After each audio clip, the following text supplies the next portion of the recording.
Sodoma no era un poblado de bandidos, ni una cueva de criminales. Era una ciudad próspera, bien organizada, con mercados llenos, familias establecidas, líderes reconocidos y una ubicación que la hacía envidiable en todo el mundo antiguo. Y aún así, el fuego de Dios la consumió hasta no dejar piedra sobre piedra. La pregunta no es solo ¿qué hicieron sus habitantes? La pregunta es ¿quiénes eran? ¿Cómo vivían? ¿Y qué los llevó a convertirse en el símbolo eterno del juicio divino?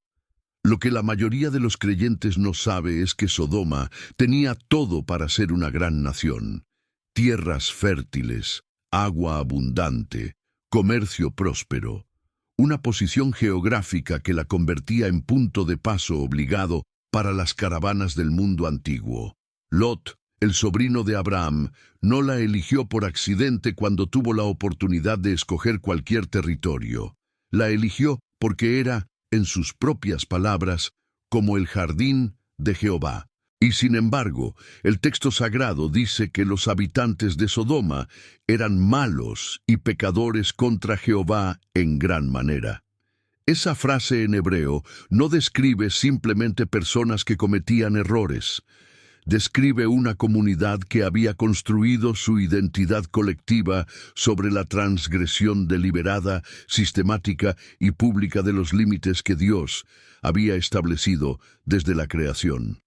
Por esta razón, hermanos amados, analizaremos hoy la vida cotidiana en Sodoma antes del fuego, desde su geografía y su prosperidad hasta los crímenes que llenaron la copa del juicio divino, descubriendo en cada aspecto por qué esta ciudad no fue simplemente castigada, sino borrada de la historia como advertencia para toda la humanidad. La ubicación de Sodoma era, por cualquier medida del mundo antiguo, extraordinaria.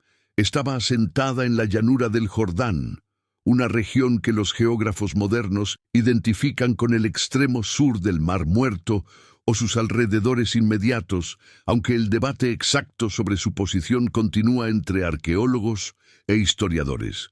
Lo que el texto bíblico describe con claridad es un terreno bien regado por todas partes, antes de que Dios destruyera a Sodoma y a Gomorra, como el jardín de Jehová, como la tierra de Egipto, en la dirección de Zoar. Génesis, capítulo 13, versículo 10, preserva esa descripción con una comparación que en el mundo antiguo era la máxima expresión de fertilidad y abundancia.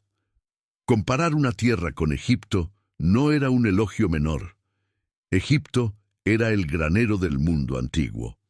Era el lugar donde el agua nunca faltaba, donde el suelo producía sin descanso, donde las civilizaciones florecían gracias a la generosidad del Nilo.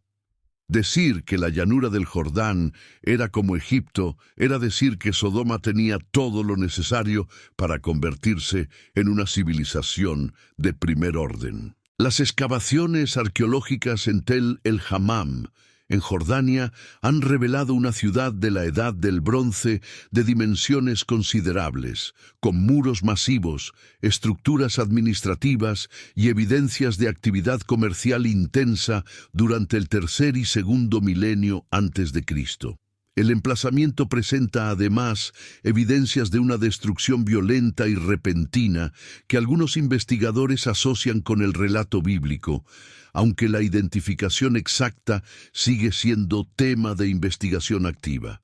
Lo que es indiscutible es que la región fue hogar de ciudades importantes, exactamente como la Biblia describe. Hermanos queridos, esto es crucial para entender Sodoma correctamente.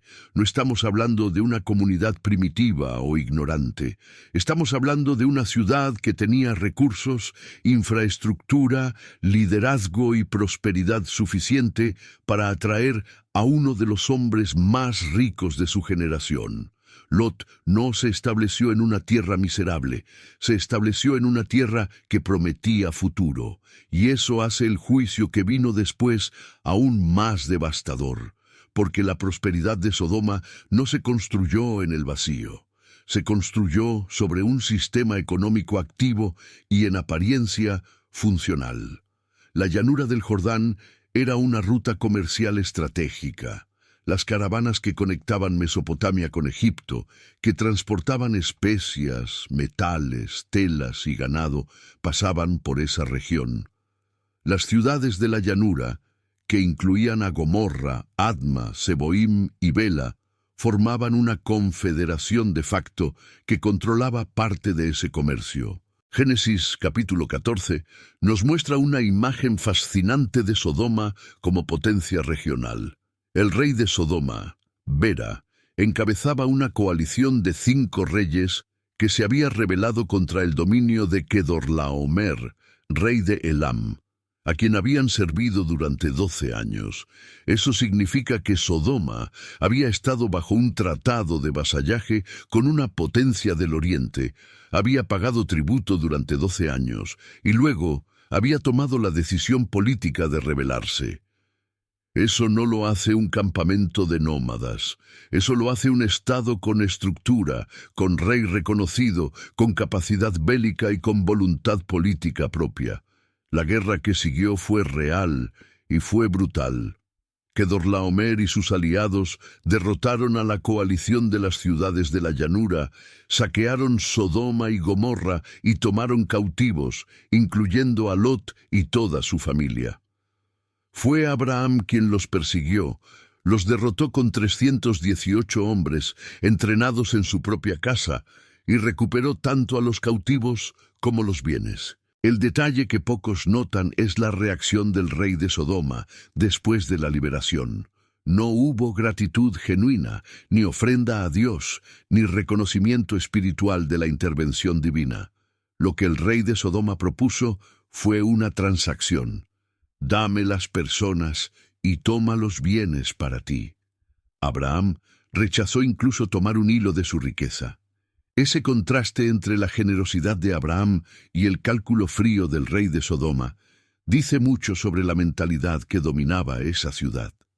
Pero si la economía de Sodoma era activa y su posición geográfica privilegiada, ¿qué convirtió a esta ciudad en el símbolo eterno del mal? La respuesta comienza con algo que no se ve en los mercados ni en las murallas, sino en la estructura interna de su sociedad y en los valores que esa sociedad había elegido cultivar de manera deliberada. Ezequiel capítulo 16, versículos 49 y 50, ofrece el diagnóstico más completo que encontramos en toda la Escritura sobre los pecados de Sodoma, y lo que dice es más profundo y más perturbador de lo que la mayoría espera. El texto dice: He aquí que esta fue la maldad de tu hermana Sodoma, soberbia, saciedad de pan, y abundancia de ociosidad tuvieron ella y sus hijas, y no fortaleció la mano del afligido y del menesteroso, y se llenaron de soberbia, e hicieron abominación delante de mí, y cuando lo vi las quité. Hermanos amados, noten el orden. La lista no comienza con los pecados sexuales que casi todos asocian de inmediato con Sodoma.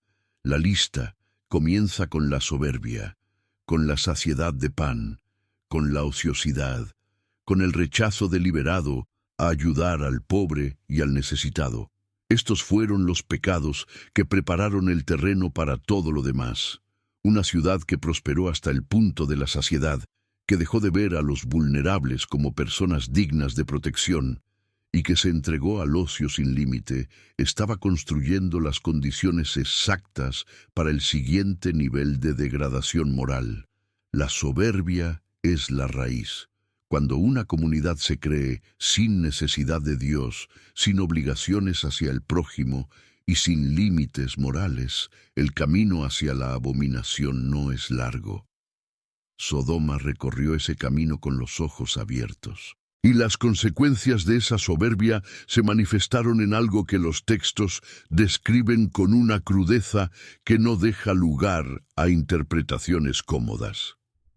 La hospitalidad era en el mundo antiguo uno de los valores más sagrados. En toda la región del Oriente Próximo, desde Mesopotamia hasta Canaán y Egipto, recibir a un extranjero, protegerlo, Alimentarlo y garantizar su seguridad bajo el techo propio era una obligación moral de primer orden.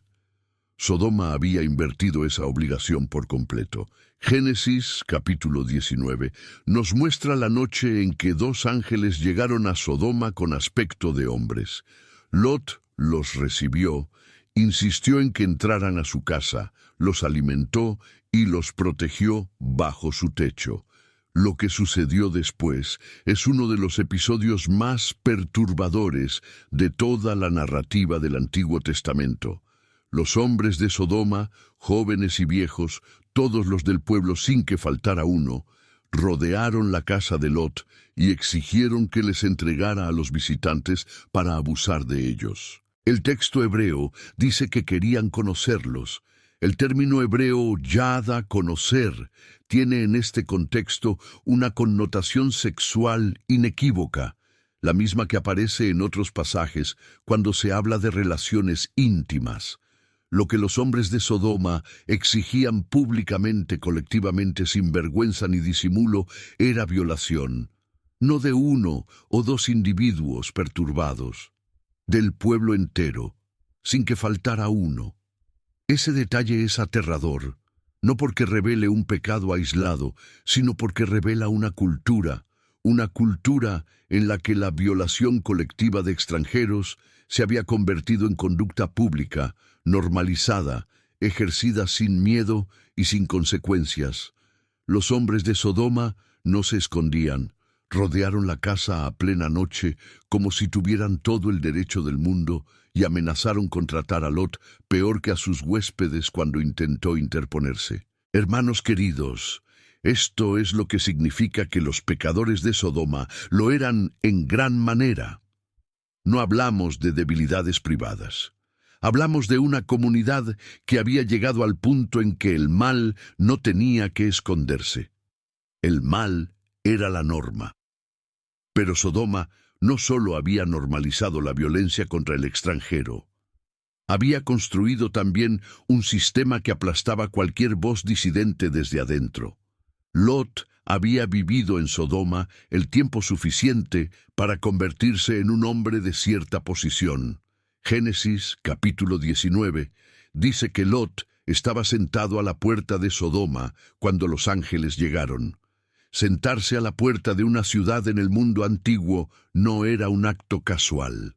La puerta de la ciudad era el lugar donde se reunían los ancianos, donde se administraba justicia, donde se tomaban las decisiones que afectaban a la comunidad. Lot tenía hijas prometidas a hombres de Sodoma. Tenía vínculos familiares dentro de la ciudad. Tenía reconocimiento suficiente para que su voz fuera escuchada, al menos momentáneamente. Y cuando intentó disuadir a la multitud enardecida que rodeaba su casa, la respuesta que recibió revela el estado de Sodoma con una claridad brutal. Este vino aquí como forastero y quiere actuar como juez. Esa fue la respuesta de los hombres de Sodoma a Lot cuando intentó interponerse. No discutieron su argumento, no presentaron razones, simplemente rechazaron su autoridad moral con el argumento de que él era forastero, es decir, que por haber nacido en otro lugar no tenía derecho a establecer ningún estándar de conducta, y luego amenazaron con tratarlo peor que a los ángeles. Esa respuesta define una sociedad que había eliminado activamente cualquier referencia moral externa. No era ignorancia, era rechazo consciente. Nadie en Sodoma podía decirles lo que estaba bien o mal, porque ellos mismos habían decidido ser la única autoridad sobre sus propios deseos. ¿Qué comunidad puede sobrevivir cuando su respuesta a toda corrección moral es «tú no tienes derecho a juzgarme»? Y si el trato al extranjero revela el corazón de Sodoma, el trato que Lot recibió incluso de sus propios yernos revela cuán profundamente había penetrado esa mentalidad en cada capa de la sociedad. Cuando los ángeles advirtieron a Lot que saliera de la ciudad porque Dios iba a destruirla, Lot fue a buscar a los hombres que habían prometido casarse con sus hijas. Les comunicó la advertencia divina, y ellos pensaron que bromeaba. El hebreo original usa el término Wayehi Kimetzahek, que se puede traducir como fue como uno que bromea o como uno que se ríe. Esos jóvenes, nacidos y criados en Sodoma, simplemente no podían procesar la posibilidad del juicio divino. No porque no conocieran a Dios, sino porque habían vivido toda su vida en un ambiente donde el juicio no llegaba, donde el mal prosperaba, donde los límites divinos se transgredían sin consecuencias visibles. Esa es una de las trampas más peligrosas de la prosperidad sin restricción moral. Cuando el castigo no llega de inmediato, la mente humana concluye que no vendrá nunca. Los yernos de Lot habían vivido toda su vida en Sodoma sin ver ningún juicio divino. ¿Por qué habrían de creer que esta vez sería diferente? El resultado fue que se quedaron, que perecieron junto con todos los demás, que su incredulidad, alimentada por años de aparente impunidad, los destruyó cuando el momento final llegó. Hermanos amados, esa dinámica no es exclusiva de Sodoma. Es una de las advertencias más vigentes de toda la Escritura para comunidades que confunden la paciencia de Dios con su ausencia. Porque lo que vino sobre Sodoma no fue improviso, no fue una reacción súbita de un Dios irritado, fue el resultado de un proceso de discernimiento que la Escritura describe con una precisión que estremece. Génesis capítulo 18. Registra la conversación entre Dios y Abraham que precedió a la destrucción, y cada detalle de esa conversación importa. Dios le dijo a Abraham: el clamor de Sodoma y Gomorra se ha aumentado, y el pecado de ellos se ha agravado en extremo. Descenderé ahora, y veré si han consumado su obra según el clamor que ha venido hasta mí, y si no, lo sabré. Ese texto en hebreo describe no una decisión ya tomada, sino un proceso de verificación divina. El clamor, que en hebreo es tseaka, una palabra que se usa para describir el grito de los oprimidos que piden justicia, había llegado hasta Dios. ¿El clamor de quién? Las víctimas de Sodoma no fueron únicamente los forasteros que fueron atacados la noche de la visita de los ángeles. Fueron todas las personas que habían sido aplastadas por esa cultura durante años, generaciones quizás. Los pobres que no recibieron ayuda, los débiles que fueron despojados, los extranjeros que fueron violentados, los inocentes cuya sangre había sido derramada sin que nadie los defendiera. El texto describe a Dios como el que escucha ese clamor y desciende para verificarlo. No para satisfacer un capricho de ira, sino para hacer justicia. Cuando Abraham intercedió, preguntando si Dios destruiría al justo con el impío, Dios accedió repetidamente a perdonar la ciudad entera si se encontraban 50 justos, luego 45, luego 40, luego 30, luego 20, luego 10 justos. Eso era todo lo que se necesitaba para que Sodoma siguiera en pie. No lo sabía. La destrucción de Sodoma se describe en Génesis capítulo 19 con una brevedad que aumenta su impacto. Jehová hizo llover sobre Sodoma y sobre Gomorra azufre y fuego de parte de Jehová desde los cielos. Y destruyó las ciudades, y toda aquella llanura con todos los moradores de aquellas ciudades, y el fruto de la tierra. El texto hebreo usa el término mahpeka para describir la destrucción, una palabra que connota algo volcado, invertido, dado vuelta completamente. No fue simplemente que la ciudad fue quemada, fue que su orden fue completamente trastornado. Todo lo que era arriba quedó abajo. Todo lo que existía dejó de existir. Los geólogos que han estudiado la región del Mar Muerto han identificado evidencias de actividad sísmica y volcánica intensa en la zona, incluyendo depósitos de azufre natural y de materiales volcánicos que son consistentes con una catástrofe de las dimensiones descritas. La región tiene una historia geológica de inestabilidad que la convierte en un escenario plausible para una destrucción súbita y total. Esto no reduce el milagro divino a un fenómeno natural. Lo que hace es mostrar que Dios usó las características mismas de esa tierra para ejecutar el juicio más completo que la historia conoce. Abraham, que a la mañana siguiente se acercó al lugar desde donde había intercedido y miró hacia Sodoma y Gomorra, vio que el humo subía de la tierra como el humo de un horno. No quedaba nada. La ciudad que había sido como el jardín de Jehová se había convertido en cenizas. Pero la historia de Sodoma no terminó en ese fuego. Terminó, o más precisamente continuó, en las consecuencias que su destrucción dejó sobre el único sobreviviente que salió de ella con vida. Lot escapó, porque Dios se acordó de Abraham y lo sacó de en medio de la destrucción.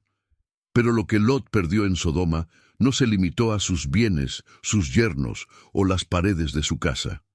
Lot perdió a su esposa, que al mirar atrás se convirtió en estatua de sal. El texto no explica si fue un juicio divino directo o una consecuencia de desobedecer la advertencia explícita de no mirar atrás, pero el resultado es el mismo. La mujer que había construido su vida en Sodoma no pudo separarse de ella ni en el momento de su destrucción. Y Lot mismo, que había pasado años en una ciudad cuya mentalidad lo había afectado de maneras que quizás ni él mismo comprendía del todo, terminó en una cueva con sus 2 hijas. El texto de Génesis, capítulo 19, registra lo que sucedió en esa cueva con una honestidad que incomoda, pero que la Escritura no esconde.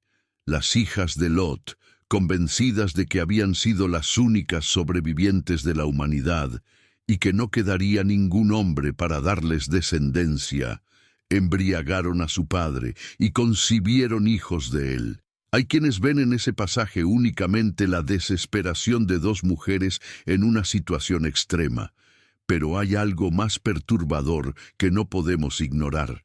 Las hijas de Lot habían crecido en Sodoma.